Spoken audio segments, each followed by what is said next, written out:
ଏବେ ସ୍କୁଲ ସବୁ ସକାଳୁଆ ହେଇଗଲାଣି।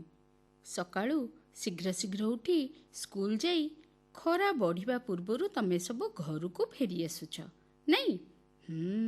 ସତରେ ପିଲେ, ଏବେ ଖରା ବଢ଼ି ବହୁତ ଗରମ ଲାଗୁଛି। ତମେ ପିଲାମାନେ ଖରାରେ ଜମାରୁ ବାହାରକୁ ଯିବନି। ପ୍ରଚୁର ମାତ୍ରାରେ ପାଣି ପିଇବ ଆଉ ଜଳ ଅଂଶ ଥିବା ଖାଦ୍ୟ ଖାଇବ। ପ୍ରତିଦିନ ଗାଧେଇବ, ଖରାରେ ଜମାରୁ ଖେଳିବନି। ଖରା ସମୟରେ ଘରେ ରହିବ। ପିଲେ, ଖରା ଗରମରେ ସତର୍କ ହେଇ ଚଳିବ, ନହେଲେ ତମ ସମସ୍ତଙ୍କର ଦେହ ଖରାପ ହେବ। ଆଚ୍ଛା ହଉ ପିଲେ, ଆଜିର କାର୍ଯ୍ୟକ୍ରମରେ ପ୍ରଥମେ ଶୁଣିବା ଗୀତଟିଏ। ମୋ ନାଁ ଋତୁପର୍ଣ୍ଣା ଗ୍ରହାଚାର୍ଯ୍ୟ। ମୁଁ ଏକ ଭଜନ ଶୁଣାଇବି, ଯାହାକୁ ଲେଖିଛନ୍ତି ସ୍ନେହଲତା ମହାନ୍ତି। ଫୁଲଟିଏ ମତେ କର ମହାପ୍ରଭୁ ମଧୁର ମହକ ଦେ, ମଧୁର ମହକ ଦେ।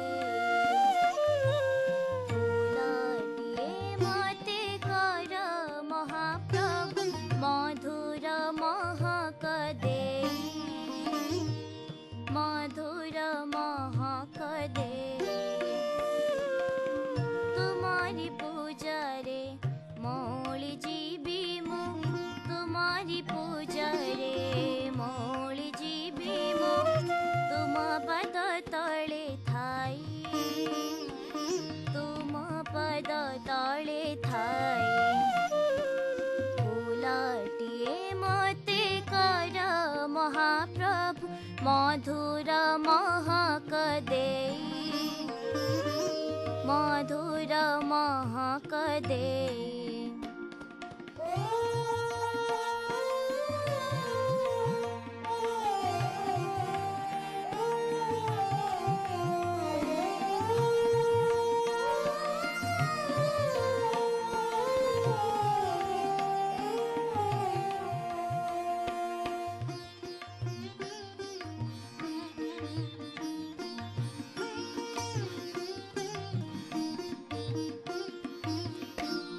আপনা সুবাসে করি সুরভিত, আপনা সুবাসে করি সুরভিত।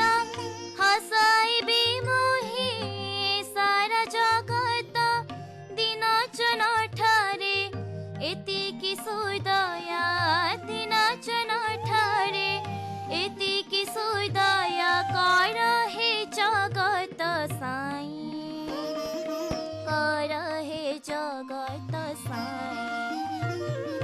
ফুলটিয়ে মতে কর মহাপ্রভু মধুর মহক দে, মধুর মহক দে, মধুর মহক দে, মধুর মহক দে। ପିଲାଏ, ଗପ ଶୁଣିବାକୁ ତମ ସମସ୍ତଙ୍କୁ ଖୁବ୍ ଭଲ ଲାଗେ, ନାଇଁ? ଆଜି ବି ତମ ପାଇଁ ରହିଛି ଶିକ୍ଷଣୀୟ ଗପଟିଏ। ଜୀବଜନ୍ତୁମାନଙ୍କ ପାଇଁ ଦୟା ଦେଖାଇବା, ଅନ୍ୟମାନଙ୍କର ସାହାଯ୍ୟରେ ଆସିବା ସବୁ ମଣିଷ ପାଇଁ ଆବଶ୍ୟକ। ଆସ ଶୁଣିବା ଗପ ସାହସୀ ବୁଦ୍ଧିଆ। ଗପଟିକୁ ତମମାନଙ୍କୁ କହିଛନ୍ତି ସୁରେନ୍ଦ୍ରନାଥ ତ୍ରିପାଠୀ। ନିରାକାରପୁର ଗାଁରେ ହରିବାବୁ ପରିବାର ସହିତ ରହୁଥାନ୍ତି। ଅବଶ୍ୟ ତାଙ୍କ ଜନ୍ମସ୍ଥାନ ବଳରାମପୁର ସେଠାରୁ ବହୁତ ଦୂର। ସେ ଗାଁରେ ଅଳ୍ପ ଜାଗାରେ ପିଲାଏ ଚଳିପାରିବେ ନାହିଁ ବୋଲି ସେ ଭାବିଲେ। ତେଣୁ ସେ ଘର ବଖରାଏ ଆଉ କିଛି ଜମି ବଡ଼ ଭାଇଙ୍କୁ ଦେଇ ତାଙ୍କ ଚାକିରି ଜାଗା ନିରାକାରପୁରରେ ଜମି କିଣି କୋଠା ଘର 2 ମାହାଲା କଲେ। ତାଙ୍କର 2 ପୁଅଙ୍କ ପାଇଁ ତାହା ଯଥେଷ୍ଟ ଥିଲା। ଜମି 2 ଏକର କିଣି ଲୋକ ଲଗାଇ ଚାଷ କରିଛନ୍ତି। ବାଡ଼ି ବଗିଚାରେ ନାନା ପ୍ରକାରର ପନିପରିବା ଓ ଶାଗ ମୁଗ ଫସଲ କରିଛନ୍ତି। ବୁଝିଲ ପିଲାଏ, ସେଥିପାଇଁ ହରିସାରଙ୍କୁ ଚାଉଳ ଗଣ୍ଡାକ କି ଚୁଡ଼ା ପୁଞ୍ଜାକ ବର୍ଷ ସାରା ଦୋକାନରୁ କିଣିବାକୁ ପଡ଼େ ନାହିଁ। ବରଂ ଅଭାବୀ ଲୋକ କେହି ଭୋକରେ ଥିବା ଜାଣିଲେ ସେ ତାକୁ ଘରକୁ ଡାକି ଖୁଆନ୍ତି। ତା ବାଦ ଚାଉଳ, ପରିବା ଓ କିଛି ଟଙ୍କା ଦେଇ ତାକୁ ବିଦାୟ ଦିଅନ୍ତି। ଏଥିରେ ସେ ବହୁତ ଆନନ୍ଦ ଅନୁଭବ କରନ୍ତି। ହରିସାର ନିରାକାରପୁର ସ୍କୁଲରେ ପ୍ରଧାନ ଶିକ୍ଷକ ଭାବରେ 30 ବର୍ଷ କାର୍ଯ୍ୟ କରି ଏବେ ଅବସର ନେଇଛନ୍ତି। ତାଙ୍କ ପରି ଯୋଗ୍ୟ ଶିକ୍ଷକ ସେ ଅଞ୍ଚଳରେ ପ୍ରାୟ ନାହାନ୍ତି। ସେ ଠିକ୍ ସମୟରେ ସ୍କୁଲକୁ ଆସନ୍ତି, ପିଲାମାନଙ୍କୁ ନିଜର ପିଲା ପରି ପାଠ ପଢ଼ାନ୍ତି ଏବଂ ସେମାନଙ୍କୁ ଏତେ ସ୍ନେହ ଶ୍ରଦ୍ଧା କରନ୍ତି ଯେ ପିଲାଏ ତାଙ୍କୁ ବହୁତ ଭଲ ପାଆନ୍ତି।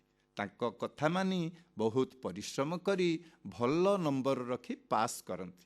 ପ୍ରତିବର୍ଷ ନହେଲେ ବି 2-3 ବର୍ଷରେ ନିଶ୍ଚିତ ଜଣେ ଛାତ୍ର ବୃତ୍ତି ପାଆନ୍ତି।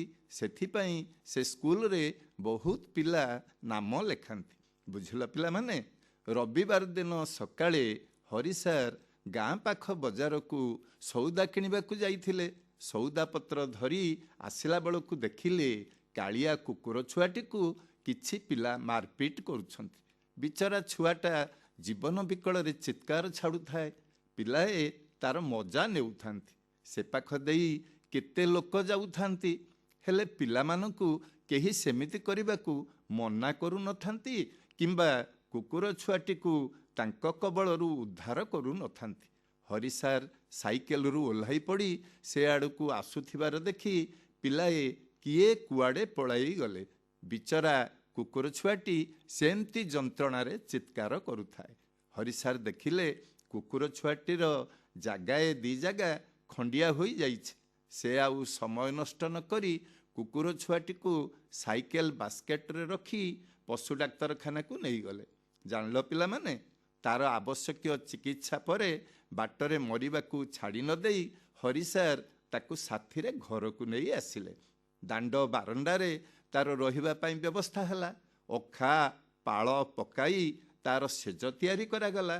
ତାକୁ ରସଗିନାରେ ଉଷୁମ ଉଷୁମ କ୍ଷୀର ଦିଆଗଲା। ସେ ପିଇ ସାରି ଶୋଇଲା। ତାକୁ ଭାତ, ତରକାରୀ, ମାଛ ଓ ମାଂସ ଯାହା ଘରେ ହୁଏ ଖାଇବାକୁ ଦିଆଗଲା। ସେ ସାର୍ଙ୍କ ପରିବାରର ଜଣେ ହୋଇଗଲା। ବୁଝିଲ ପିଲାମାନେ, ସେଇ କୁକୁର ଛୁଆଟି ଧୀରେ ଧୀରେ ବଢ଼ିବାକୁ ଲାଗିଲା। ହରି ସାର୍ଙ୍କ ଘରକୁ ପାଠ ବୁଝିବାକୁ ଆସୁଥିବା ପିଲାଙ୍କ ସହିତ ସେ ଖେଳିଲା। ହରିବାବୁଙ୍କ ନାତି ନାତୁଣୀମାନଙ୍କ ସହିତ କୁକୁର ଛୁଆ ଖୁବ୍ ବନ୍ଧୁତା କରିଦେଇଥାଏ। ସେମାନେ ବଲ୍ ଫିଙ୍ଗିଲେ ସେ ଯାଇ ମୁହଁରେ ଧରି ନେଇ ଆସେ। କାଠି ଫିଙ୍ଗିଲେ ଆଣେ। ତାକୁ କହିଲେ ଚପଲ ଆଣ, ସେ ମଧ୍ୟ ଆଣେ। ପିଲାମାନଙ୍କ ସହ ଖେଳିବା ପରେ ସେ ଅତି ବିଶ୍ୱସ୍ତ ଭାବେ ଚାରିଆଡ଼କୁ ନଜର ରଖିଥାଏ। ସାର୍ଙ୍କ ବାଡ଼ି ବଗିଚାକୁ ଛେଳିଟିଏ କି କୁକୁଡ଼ାଟିଏ ମଧ୍ୟ ପୁରାଇ ଦିଏ ନାହିଁ। ଭୁକି ଭୁକି ସେମାନଙ୍କୁ ତଡ଼ିଦିଏ। କେହି ଅପରିଚିତ ଲୋକ ଗେଟ୍ ପାଖକୁ ଆସିବାର ଦେଖିଲେ ସେ ଭୁକି ଭୁକି ଘର ଲୋକଙ୍କୁ ବି ଜଗାଇ ଦିଏ। ତା ଭୟରେ ଝିଟିପିଟି, ଚମ୍ପେଇ ନେଉଳ, କଙ୍କଡ଼ା ବିଛା ଦୁଆର ମୁହଁ ମାଡ଼ି ପାରନ୍ତି ନାହିଁ। ତାର ଏମିତି ବୁଦ୍ଧିକୁ ଦେଖି ହରି ସାର୍ ତାକୁ ବୁଦ୍ଧିଆ ନାଁରେ ଡାକିଲେ। ସେହି ଦିନରୁ ଘର ଓ ବାହାର ଲୋକ ମଧ୍ୟ ତାକୁ ବୁଦ୍ଧିଆ ବୋଲି ଡାକିଲେ। ଏ ଭିତରେ 4 ବର୍ଷ ବିତିଗଲାଣି। ବୁଦ୍ଧିଆ ଦାଣ୍ଡ ଦୁଆରେ ବସେ ଆଉ ସେଇଠି ଶୁଏ।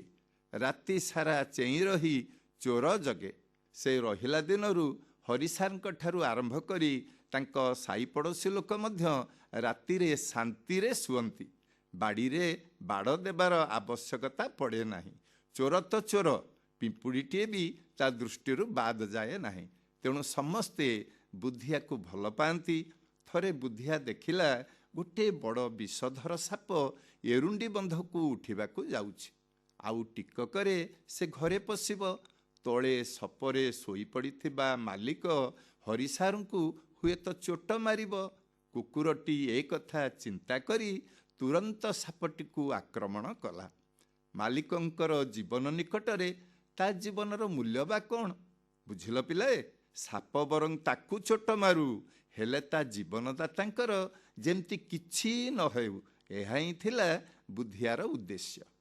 କିଛି ସମୟ ଧରି ବୁଦ୍ଧିଆ ଓ ସାପ ଭିତରେ ଖୁବ୍ ଲଢ଼େଇ ହେଲା। ସାପଟି ଯେତେ ଚେଷ୍ଟା କଲା ବୁଦ୍ଧିଆକୁ ଚୋଟ ମାରିବାକୁ, ଚତୁରତାର ସହିତ ବୁଦ୍ଧିଆ ସେ ଚୋଟଠାରୁ ଦୂରେଇ ଯାଉଥିଲା। ସେ ବରଂ ତାର ମୁନିଆ ଗୋଡ଼ ନଖରେ ସାପର ମୁଣ୍ଡକୁ ବାରମ୍ବାର ଆଘାତ କରୁଥାଏ। ବୁଦ୍ଧିଆର କ୍ରମାଗତ ଆକ୍ରମଣରେ ସାପଟି ନିସ୍ତେଜ ହୋଇପଡ଼ିବା ଦେଖି ବୁଦ୍ଧିଆ ଖୁସି ହୋଇ ଭୁକି ଚାଲିଲା। ହରିସାର ଓ ଘର ଲୋକମାନେ ସେ ଶବ୍ଦରେ ପଦାକୁ ଆସି ଯାହା ଦେଖିଲେ ସେଥିରେ ସେମାନେ ଆଶ୍ଚର୍ଯ୍ୟ ହୋଇଗଲେ। ହରିସାର ବୁଦ୍ଧିଆ ପ୍ରତି କୃତଜ୍ଞ ହୋଇ ତାକୁ ଆଉଁସିଲେ। ସେ ମାଲିକଙ୍କ ଜୀବନ ରକ୍ଷା କରିଥିବାରୁ ଆନନ୍ଦରେ ମାଲିକଙ୍କ ପାଦ ପାଖରେ ବସି କୁଁ କୁଁ ହେବାକୁ ଲାଗିଲା। ଜାଣିଲ ପିଲାମାନେ, ସେତେବେଳକୁ ସାହି ଲୋକମାନେ ସେଠାରେ ଜମା ହୋଇ ବୁଦ୍ଧିଆର ପ୍ରଶଂସା କରୁଥିଲେ। ତେଣେ ହରିସାର ସାପଟିକୁ ଗୋଟିଏ ବଡ଼ ପ୍ଲାଷ୍ଟିକ ଡବାରେ ରଖି ବୁଦ୍ଧିଆ ସହିତ ପଶୁ ଡାକ୍ତରଙ୍କ ପାଖକୁ ଚିକିତ୍ସା ପାଇଁ ନେଇଗଲେ। ବୁଦ୍ଧିଆକୁ ଟୀକା ଦିଆଗଲା ଓ ସାପର ଚିକିତ୍ସା କରାଗଲା। ସାପକୁ ସାର୍ ଗାଁ ଠାରୁ ଟିକେ ଦୂର ଏକ ଛୋଟ ଜଙ୍ଗଲରେ ଛାଡ଼ିଦେଲେ। ସାର୍ ବୁଦ୍ଧିଆକୁ ସାଙ୍ଗରେ ନେଇ ଘରକୁ ଫେରି ଆସିଲେ। ତା ପରଦିନ ସାପ ଓ ବୁଦ୍ଧିଆର ଫଟୋ ସହିତ ତାର ସାହସିକତା ଓ ପ୍ରଭୁ ଭକ୍ତିର କଥା ଖବରକାଗଜରେ ବାହାରିଲା। କିଛି ବର୍ଷ ଯାଏ ବୁଦ୍ଧିଆର ସାହସ କଥାଟି ସେ ଅଞ୍ଚଳରେ ସମସ୍ତେ ଆଲୋଚନା କଲେ। ବୁଝିଲ ପିଲାମାନେ, ଆମେ ପଶୁପକ୍ଷୀମାନଙ୍କ ପ୍ରତି ଦୟା କଲେ ସେମାନେ ବି ଆମ ଜୀବନ ରକ୍ଷା କରିବାକୁ ପଛାଇ ନଥାନ୍ତି। ଏ କଥାଟି ଆମେ ବୁଦ୍ଧିଆ କୁକୁର କଥାରୁ ଶିଖିବାକୁ ପାଇଲେ। ଏଣିକି ଆମେ ସମସ୍ତଙ୍କ ପ୍ରତି ଦୟା କରିବା ଓ ସମସ୍ତଙ୍କୁ ସାହାଯ୍ୟ କରିବା। ଦେଖିଲ ତ ପିଲେ, ହରିବାବୁଙ୍କ କୁକୁର ଛୁଆ ପ୍ରତି ଦୟାଭାବ କିଭଳି ତାଙ୍କୁ ପରବର୍ତ୍ତୀ ସମୟରେ ଗୋଟିଏ ବଡ଼ ବିପଦରୁ ରକ୍ଷା କଲା।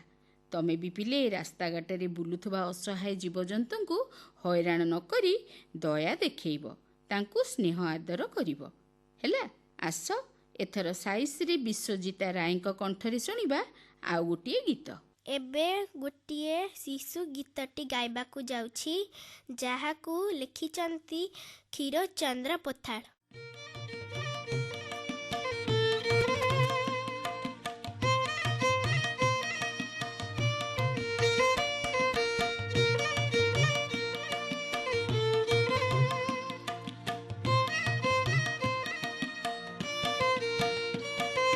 ପିଆଜି ପକୁଡ଼ି ବରା ଆଳୁ ଚପ୍ ଗୁଲଗୁଲା ଗୁଲଗୁଲା ଗୁଲଗୁଲା, ଗରମ ଗରମ ନିଅ ନିଅ ବାବୁ, ଗରମ ଗରମ ନିଅ ନିଅ ବାବୁ, ସରିଗଲା ସରିଗଲା ସବୁ ସରିଗଲା। ପିଆଜି ପକୁଡ଼ି ବରା ଆଳୁ ଚପ୍ ଗୁଲଗୁଲା ଗୁଲଗୁଲା ଗୁଲଗୁଲା, ଗରମ ଗରମ ନିଅ ନିଅ ବାବୁ, ଗରମ ଗରମ ନିଅ ନିଅ ବାବୁ, ସରିଗଲା ସରିଗଲା ସବୁ ସରିଗଲା।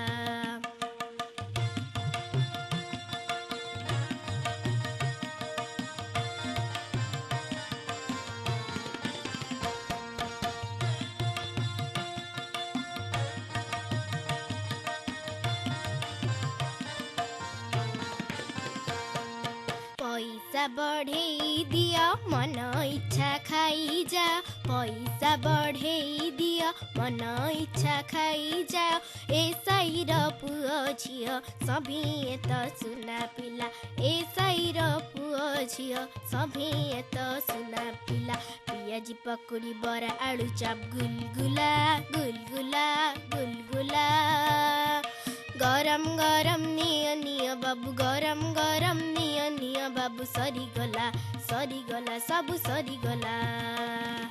ପିଆଜି ପକୁଡ଼ି ବରା ଆଳୁ ଚପ୍ ଗୁଲଗୁଲା ଗୁଲଗୁଲା ଗୁଲଗୁଲା, ଗରମ ଗରମ ନିଅ ନିଅ ବାବୁ, ଗରମ ଗରମ ନିଅ ନିଅ ବାବୁ, ସରିଗଲା ସରିଗଲା ସବୁ ସରିଗଲା। ସତରେ ପିଲେ, ପୃଥିବୀର ଜଳସ୍ତର ଧୀରେ ଧୀରେ କମିବାରେ ଲାଗିଛି। ପାନୀୟ ଜଳର ଅଭାବ ବିଭିନ୍ନ ସ୍ଥାନରେ ଦେଖାଦେଉଛି। ଗ୍ରୀଷ୍ମ ଦିନରେ ଏହି ଜଳ ସଙ୍କଟ ଆହୁରି ଅଧିକ ବଢ଼ିଯାଏ। ତେଣୁ ଜଳକୁ ନଷ୍ଟ ନ କରି ଭାବିଚିନ୍ତି ବ୍ୟବହାର କରିବା କଥା। ଆସ ଶୁଣିବା କବିତା ଜଳ ହିଁ ଜୀବନ। ସ୍ୱରଚିତ କବିତାଟିକୁ ଆବୃତ୍ତି କରିଛନ୍ତି ସୁରେନ୍ଦ୍ରନାଥ ତ୍ରିପାଠୀ। ଚାଲ ଶୁଣିବା। ଆମ ପୃଥିବୀର ଏକ ଭାଗ ମାତ୍ର ଅଟଇ ପିଲାଏ ସ୍ଥଳ, ଆଉ 3 ଭାଗ ଘେରି ରହିଅଛି ଲବଣଯୁକ୍ତ ଜଳ।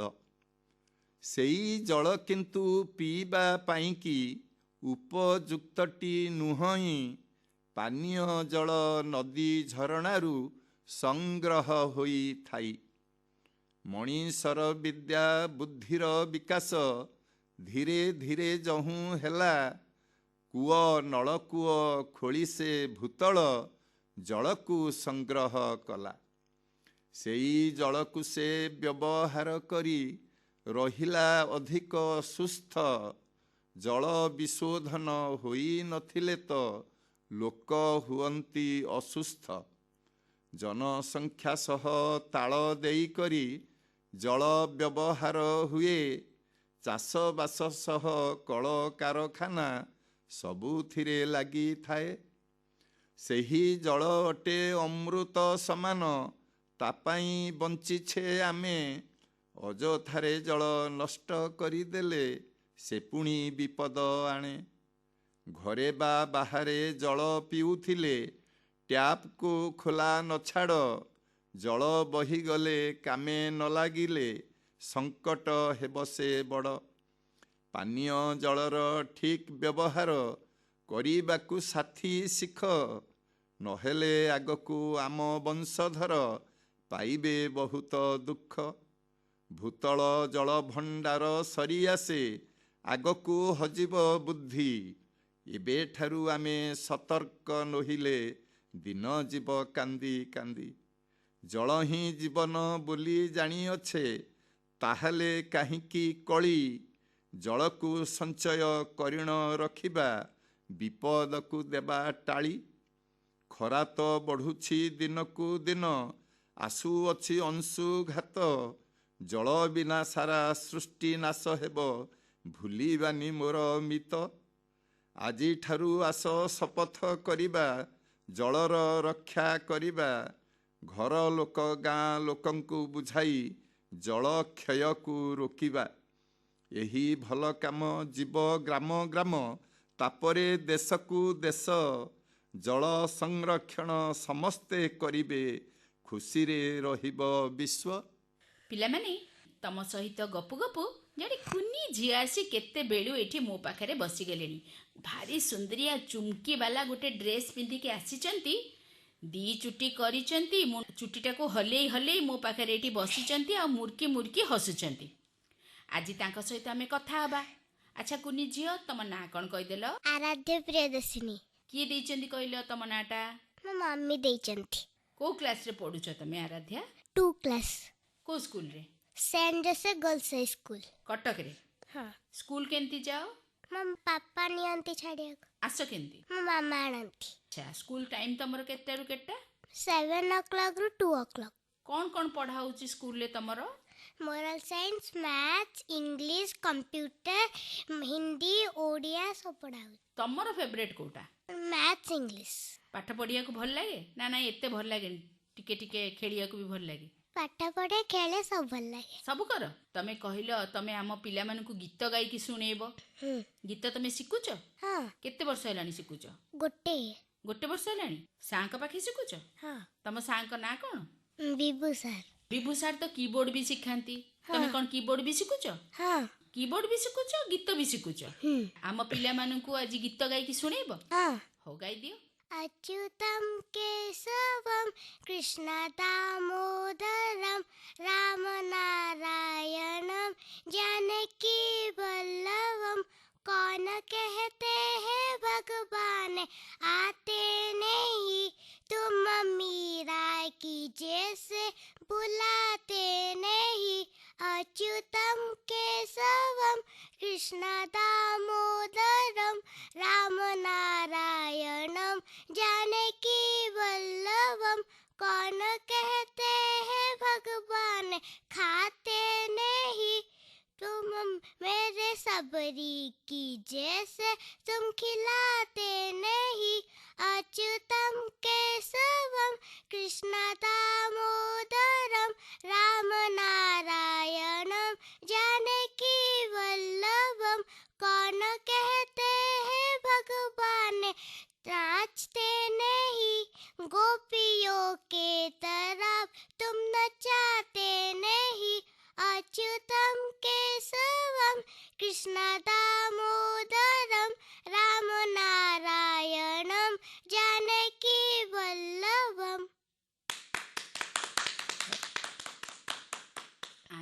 ବା ପାଠ ପଢା ଛଡା ଗୀତ ଗାଇବା ଛଡା କିବୋର୍ଡ ବଜେଇବା ଛଡା ଆଉ କଣ କର? ମଡର୍ନ ଡ୍ୟାନ୍ସ କରେ, ଓଡ଼ିଶୀ ଡ୍ୟାନ୍ସ କରେ, ଗୀତ ଶିଖେ, ଡ୍ରଇଂ କରେ, ଆବାକସ୍ କରେ, ୟୋଗା କରେ, ଜିମ୍ନାଷ୍ଟିକ୍ କରେ। ଏତେ ଜିନିଷ ତମେ କରିପାରୁଛ? ତମ ପାଇଁ କଣ ଦିନଟା 24 ଘଣ୍ଟା ନୁହେଁ କି? ଅଧିକ? ନା। ତମେ ସେଇ 24 ଘଣ୍ଟା ଭିତରେ ସବୁ କରିଦଉଛ? ପାଠ ବି ପଢି ଦଉଛ ତା ଭିତରେ? ହଁ। କେମିତି କରୁଛ? ସେମିତି 1 ଘଣ୍ଟା 2 ଘଣ୍ଟା ଭିତରେ ହଉଛି। ସବୁ କରିଦଉଛ ନା? ଏ ସବୁ ଯେତେ ଆକ୍ଟିଭିଟି ତମେ କରୁଛ, ତମର ଫେଭରେଟ ଆକ୍ଟିଭିଟି କୋଉଟା? ତମକୁ କୋଉଟା କରିବାକୁ ସବୁଠୁ ବେଶୀ ଭଲ ଲାଗେ? ଓଡ଼ିଶୀ ଡ୍ୟାନ୍ସ ଆଉ ମଡର୍ନ ଡ୍ୟାନ୍ସ କରିବାକୁ ତମକୁ ବେଶୀ ଭଲ ଲାଗେ ନା? ଓଡ଼ିଶୀ ଡ୍ୟାନ୍ସ କାହା ପାଖେ ଶିଖୁଛ? କିଶୋର ସାର୍ ପାଖରେ। ଆଉ ମଡର୍ନ ଡ୍ୟାନ୍ସ? ସେ ଅନ୍ନପୂର୍ଣ୍ଣା ଥିଏଟର ବାବୁ ସାର୍ ଶିଖଉଛନ୍ତି, ଆଉ ଗୋଟେ ଗୋବିନ୍ଦ ସାର୍ ଶିଖଉଛନ୍ତି। ଆବାକସ୍ ବି ଯାଉଛ? ହଁ। ଆବାକସ୍ ରେ କଣ ଶିଖା ହଉଛି? ସେ ଖାଲି ଯୋଉ ଆବାକସ୍ ରେ ମାନେ ଯେମିତି ଆମେ ଆବାକସ୍ କରୁଛୁ ପ୍ଲସ୍ କରୁଛୁ ହାତ ଗଣିକି, ସେ ସେମିତି ନୁହେଁ, ମାଇଣ୍ଡରେ କରିବ। ଆଚ୍ଛା, ମନରେ ମନରେ ଚିନ୍ତା କରିକି କରିବ। ହଁ। ଆଚ୍ଛା, ସେଇଟା ଶିଖା ହଉଛି। ହୁଁ। କେମିତି ଜଲ୍ଦି ତମେ ସଲ୍ୟୁସନ କାଢିବ ଗୋଟେ ପ୍ରୋବ୍ଲେମର ନା, ସେଇଟା ଆବାକସ୍ ରେ। ଆଚ୍ଛା, ତମେ କହିଲ ତମେ ଡ୍ରଇଂ ବି ଶିଖୁଛ? ଡ୍ରଇଂ ରେ କଣ କଣ କଲଣି? ଡ୍ରଇଂରେ ସବୁ ନୂଆ ନୂଆ ସିନେରୀ କରୁଛି, ଆଉ ସେଇଠି ସବୁ ଶିଖଉଛନ୍ତି, ଆର୍ଟ ବି କରୁଛନ୍ତି। ଗୋଟେ ବ୍ୟାଗ୍ ବନେଇଛି, ଡଗ୍ ବନେଇଛି, ଆଉ ଗୋଟେ ଟିଚର୍ସ ଡେ ପାଇଁ କାର୍ଡ, ଆଉ ହାପି ନ୍ୟୁ ଇୟର ପାଇଁ କାର୍ଡ ବନେଇଛି। ଆଚ୍ଛା, ଏବେ ଯୋଉ ନ୍ୟୁ ଇୟର ଗଲା, ବାବା ମାମାଙ୍କୁ କିଛି କାର୍ଡ ଡ୍ର କରିକି ଦେଇଥିଲ କି? ହଁ। ଦେଇଥିଲ? ବାବା ମାମା କାର୍ଡ ଦେଖିକି କଣ କହିଲେ? ଖୁସି ହେଇଗଲେ। ଖୁସି ହେଇଗଲେ? ତମେ ତମ ହାତରେ ଡ୍ର କରିଥିଲ? ହଁ। କଣ ଡ୍ର କରିଥିଲ କହିଲ କାର୍ଡରେ? କାର୍ଡରେ ଗୋଟେ ଫୁଲ ଡ୍ର କରି ଦେଇଥିଲା, ଆଉ ସବୁ ଲେଖିଥିଲୁ ବାପା ମା ଲେଖିକି, ଆଉ ସବୁ କିଛି ଅଲଗା ଟାଇପର କଣ ଲେଖିଥିଲି। ବାବା ମାମାଙ୍କ ନାଁ ଲେଖିଥିଲ? ହଁ। କଣ ବାବା ମାମାଙ୍କ ନାଁ ଆମକୁ କହିଲେ, ଆମେ ତ ଜାଣିନୁ। ମମିଙ୍କ ନାଁ ହେଲା ମନୋରମା ସାହୁ, ବାପାଙ୍କ ନାଁ ହେଲା ଗୋପୀନାଥ ଜେନା।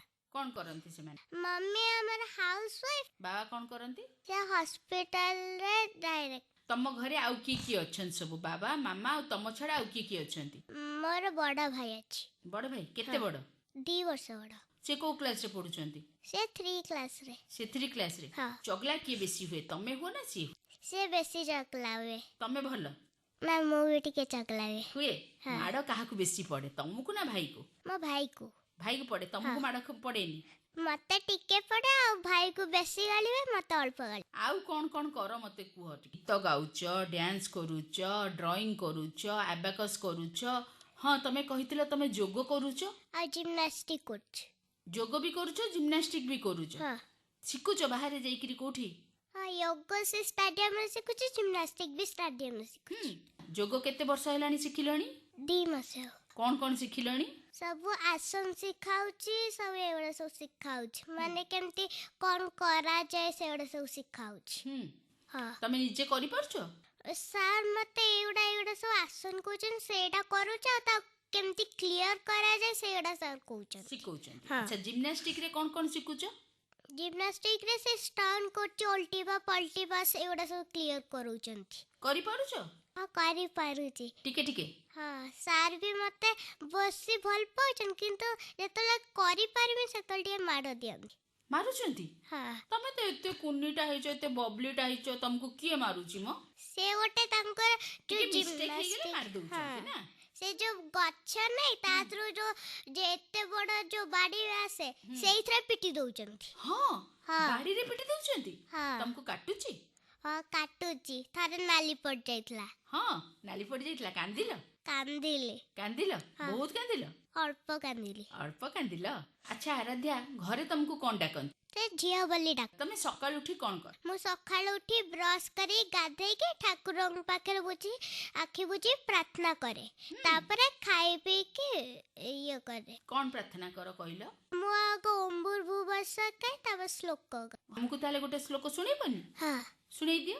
यदा यदा हि धर्मस्य ग्लानिर्भवति भारत अभ्युत्थानम् अधर्मस्य तदात्मानं सृजाम्यहं परित्राणाय साधूनां विनाशाय दुष्कृतां धर्मसंस्थापनार्थाय संभवामि युगे युगे संभवामि युगे युगे संभवामि युगे युगे। ବାଃ। ଆଚ୍ଛା, ଯୋଉଦିନ ସ୍କୁଲ ନଥାଏ ସାଟର୍ଡେ ସଣ୍ଡେ, ସେଦିନ ଘରେ କ'ଣ କର ସେଇ ଟାଇମ୍ରେ? ସେଇ ଟାଇମରେ ଆଗ ଟିକେ ପାଠ ପଢିଦିଏ, ଖେଳିଦିଏ ଟିକେ ନାକୁ, ତାପରେ ପୁଣି ଆଉ ଥରେ ଟିକେ ଯାହା ହୋମୱାର୍କ ଗୁଡା ରହିଲେ ସେ କରିଦିଏ, ତାପରେ ଖାଇକି ଶୋଇପଡେ। ଖେଳ? କ'ଣ ଖେଳ? ହାଇଡ୍ ଆଣ୍ଡ ସିକ୍, ବାହାରେ ସାଇକେଲ ଅଛି ସେଗୁଡା ଚଲାଏ, ଆମ ବିଲେଇ ଅଛି ତା ସାଙ୍ଗରେ ବି ଖେଳେ। ବିଲେଇ ଗୋଟେ ଅଛି? 3ଟା ଅଛନ୍ତି ଛୁଆ। 3ଟା ବିଲେଇ ଛୁଆ? ହଁ। କ'ଣ ନାଁ ଦେଇଛ ତାଙ୍କର? ଲୁସି, ମୁସି, ପୁସି। କୋଉ କଲରର 3ଟା ଯାକ ବିଲେଇ? ଗୋଟେ ହେଲା ହ୍ୱାଇଟ୍ କଲର, ଆଉ ଗୋଟେ ବି ହ୍ୱାଇଟ୍ କଲର, ଆଉ ଗୋଟେ ବ୍ଲାକ୍ ଆଉ ବ୍ରାଉନ୍। କ'ଣ ଖାଇବାକୁ ଦିଅ ବିଲେଇ ଛୁଆଙ୍କୁ? ଆମେ କ୍ଷୀର ଦଉ। କ୍ଷୀର ପିଅନ୍ତି ସେମାନେ? ହଁ ସେମାନେ ତମ ଘରେ ରହୁଛନ୍ତି? ହଁ, ଆମ ଘରେ ରହୁଛନ୍ତି। କେତେବେଳେ ଆମେ ତାଙ୍କୁ ବାହାରକୁ ବି ଛାଡ଼ି ଦଉଛୁ, ସେ ବୁଲିକି ପୁଣି ଆମ ଘରକୁ ଆସେ। ପଳେଇ ଆଉଛନ୍ତି? ତମେ ତାଙ୍କୁ ବହୁତ ଗେଲ କରୁଛ? ହଁ। ଲୁସି, ପୁସି, ମୁସି ଭିତରେ ଗେଲିଆ କିଏ? 3 ଜଣ ବି ବହୁତ କ୍ୟୁଟ୍ ଦେଖନ୍ତି, 3 ଜଣ ବେଶୀ ଗେଲିଆ। ତମର ଆଉ କ'ଣ ହବି ଅଛି? ଷ୍ଟୋରି ବୁକ୍ ପଢିବା। ଷ୍ଟୋରି ବୁକ୍ ପଢିବା ହବି ବି ଅଛି? ହଁ। ତମର କିଛି ଷ୍ଟୋରି ମନେ ଅଛି? ହଁ ଆମ ପିଲାମାନଙ୍କୁ କହିବ? ହଁ। ହଉ, ସିଂହ ମୂଷା। ସିଂହ ଆଉ ମୂଷା? ହଁ। ହଉ କୁହ। ଗୋଟିଏ ଜଙ୍ଗଲରେ ଗୋଟିଏ ସିଂହ ଶୋଇଥିଲା। ଗୋଟିଏ ଛୋଟିଆ ମୂଷା ଆସିକି ତା ଲାଞ୍ଜ ଉପରେ ଚଢ଼ିକି ପିଠି ଉପରେ ଡେଇବାକୁ ଲାଗିଲା। ସେଇଠୁ ସିଂହର ଆଖି ଖୋଲିଲା, କହିଲା କି କିଏ ମୋ ଉପରେ ଡେଉଛି, କିଏ ମୋ ଉପରେ ଡେଉଛି। ସେଇଠୁ ସିଂହ ହଠାତ୍ କିନା ଦେଖିଦେଲା କି ଗୋଟେ ଛୋଟିଆଟା ମୂଷା ତାପରେ ଡେଉଛି। ସେଇଠୁ ସିଏ ତା ହାତ ଧରିଦେଲା ଆଉ କହିଲା କି ତୋର ଏତେ ସାହସ, ତୁ ମୋ ପିଠି ଉପରେ ଡେଉଛୁ, ରହ ତତେ ଆଜି ଖାଉଛି। ସେ ମୂଷା କହିଲା କି ନାଇଁ ନାଇଁ ମତେ ଛାଡ଼ିଦିଅ, ମୁଁ କେବେ ବି ଭୁଲ କରିବିନି। ସେ ସିଂହ କହିଲା ମୁଁ ତତେ ଆଜି ଛାଡ଼ିବିନି, ମୁଁ ତତେ ଆଜି ଖାଇକି ରହିବି। ମୂଷା କହିଲା କି ମତେ ଛାଡ଼ିଦିଅ, ମୁଁ କେବେ ବି ଭୁଲ କରିବିନି, ମୁଁ ଯେତେବେଳେ ବି ତୁମ କାମରେ ଆସିପାରିବି। ସିଂହ କହିଲା କି ତୁ ତ ଏତେ ଛୋଟିଆଟା, ତୁ କ'ଣ ମୋ କାମରେ ଆସିବୁ? ହଉ ଠିକ ଅଛି ପଳା। ସେଇଠୁ ମୂଷା ଦୌଡ଼ି ଦୌଡ଼ି ଦୌଡ଼ି ଦୌଡ଼ି ପଳେଇଲା। କିଛି ଦିନ ଗଲା ଆହୁରି। ଦିନେ ସେ ସିଂହଟା ଗୋଟେ ଜଙ୍ଗଲରେ ଯାଉଥିଲା। 2ଟା ଶିକାରୀ ଆସି ତା ଉପରେ ଜାଲ ପକେଇଦେଲେ। ସିଏ ବହୁତ ଜୋରସେ ଛଟପଟ ହେଲା ଆଉ ଚିତ୍କାର କରିବାକୁ ଲାଗିଲା। ସେ ଛୋଟିଆ ମୂଷା ସେ ଚିତ୍କାର ଶୁଣିକି ଦୌଡ଼ି ଦୌଡ଼ି ଦୌଡ଼ି ଦୌଡ଼ି ସେ ଜାଲ ପାଖକୁ ଆସିଲା। ସେ ଦେଖିଲା କି ସେ ସିଂହ ଜାଲ ବହୁତ ଜୋରସେ ଛଟପଟ ହେଉଛି ଆଉ ଚିତ୍କାର କରୁଛି। ସେ ମୂଷା ଦୌଡ଼ି ଦୌଡ଼ି ଆସି ତା ମୁନିଆ ଦାନ୍ତରେ ସେ ଜାଲଟାକୁ ଟୁକ୍ ଟୁକ୍ ଟୁକ୍ ଟୁକ୍ କରି କାଟିଦେଲା ଆଉ ବଡ଼ କଣ ହେଇଗଲା। ସିଏ ସେଇଠୁ ବାହାରି ଆସିଲା। ସିଏ କହିଲା କି ତୁ ସତ କଥା କହୁଥିଲୁ, ତୁ କେବେ ବି ମୋର କାମରେ ଆସିବୁ। ହଉ ଠିକ ଅଛି, ଏବେ ଆମେ 2 ଜଣ ମିଶିକି ସାଙ୍ଗ। ସେ ଆମ ମୋରାଲ ଷ୍ଟୋରି ହେଉଛି ଆମେ କେବେ ବି କାହାକୁ ଛୋଟ ଭାବିବାନି। କେବେ ବି କାହାକୁ ଛୋଟ ଭାବିବାନି। ବାଃ, ବଢ଼ିଆ କାହାଣୀ। ଏଇ କାହାଣୀଟା ତମକୁ କିଏ ଶିଖେଇଛି? ମୋ ମମ୍ମି ଶିଖେଇଛନ୍ତି। ମମ୍ମି ସବୁଦିନ କାହାଣୀ କହନ୍ତି ତମକୁ? ହଁ, କାହାଣୀ କୁହନ୍ତି। ମୋ ପାଖରେ ଗୋଟେ ଷ୍ଟୋରି ବୁକ୍ ଅଛି, ସେଟାକୁ ମମ୍ମି ମତେ ଡେଲି ପଢ଼ାନ୍ତି। ମୁଁ ବି ନିଜେ ପଢ଼େ। ତମକୁ କ'ଣ ଖାଇବାକୁ ଭଲ ଲାଗେ ଆରାଧ୍ୟା? ମତେ ଷ୍ଟ୍ରବେରୀ ସେକ୍ ଆଉ ସମୋସା ବେଶୀ ଭଲ ଲାଗେ। ସମୋସା ମୁଁ ସେ ବାହାରୁ କେବେ କେବେ ଖାଏ। ବାହାର ଜିନିଷ ଖାଇବା କଥା କି? ନା, କେବେ କେବେ ଖାଏ ଆଉ ସବୁଦିନ ଘରେ ଜିନିଷ ଖାଏ। ବାହାର ଜିନିଷ କାହିଁ ଖାଇବା କଥା ନୁହେଁ ଆରାଧ୍ୟା? କାହିଁକିନା ସେ ଆମେ ଖାଇଲେ ଆମ ପେଟ ଖରାପ ହୁଏ ଆଉ ଆମକୁ ବହୁତ ଜୋରସେ ଜ୍ୱର ବି ହୁଏ। କାହିଁକି? କାହିଁକିନା ତା ଦେହରେ ବହୁତ ସାରା ଜର୍ମସ୍ ଲାଗିବେ ଆଉ ସେ ଆମ ପେଟ ବି ଖରାପ ହବ। ସେ ବାହାର ଜିନିଷ ଗୁଡ଼ା ତ ସେଥିପାଇଁ ଖାଇବା କଥା ନୁହେଁ। ନା। ମାମା ଯାହା ଘରେ ବନେଇକି ଦେବେ ସେସବୁ ଖାଇବା କଥା। ହଁ ହେଁ? ହଁ। ତମର କୋଉ ଫ୍ରୁଟଟା ସବୁଠୁ ଫେଭରେଟ୍? ମୋର ଆପେଲ୍ ଆଉ ବାନାନା। Apple, banana. ଆଉ ଭେଜିଟେବଲ୍? ମତେ ବିନ୍ସ ବହୁତ ଭଲ ଲାଗେ। ଆଚ୍ଛା ଆରାଧ୍ୟା, ତମ ସହିତ କଥା ହେଇକି ବହୁତ ଭଲ ଲାଗିଲା। ତମେ ଏତେ ଆକ୍ଟିଭିଟି ସବୁ କରୁଛ, ତା ସହିତ ମନ ଦେଇ ପାଠ ପଢ଼ୁଛ। ବଡ଼ ହେଇକି ତାହେଲେ କ'ଣ ହବ ବୋଲି ଭାବିଛ? କ'ଣ କରିବ ବଡ଼ ହେଇକିରି? କଲେକ୍ଟର ହେବି। କଲେକ୍ଟର ହବ? କଲେକ୍ଟର ହେଇକି ସବୁ ଲୋକମାନଙ୍କୁ ସାହାଯ୍ୟ କରିବି। ତମେ ବଡ଼ ହେଇ କଲେକ୍ଟର ହୁଅ, ଜଣେ ଭଲ ମଣିଷ ହୁଅ, ଏତିକି ଆମର କାମନା। Thank you. ପିଲାଏ, ଆଜି ତ ସମୟ ସରିବାକୁ ବସିଲାଣି। ପୁଣି ଥରେ ତମ ସହ ଭେଟ ହବ ଆଗାମୀ ରବିବାର ଠିକ୍ ସକାଳ 7:25 ଶୁଣିବାକୁ ଜମାରୁ ଭୁଲିବନି ତମର ପ୍ରିୟ କାର୍ଯ୍ୟକ୍ରମ ଶିଶୁ ସଂସାର। ତେବେ ଆଜିର କାର୍ଯ୍ୟକ୍ରମକୁ ଏଇଠି ରଖି ଉଠିବା।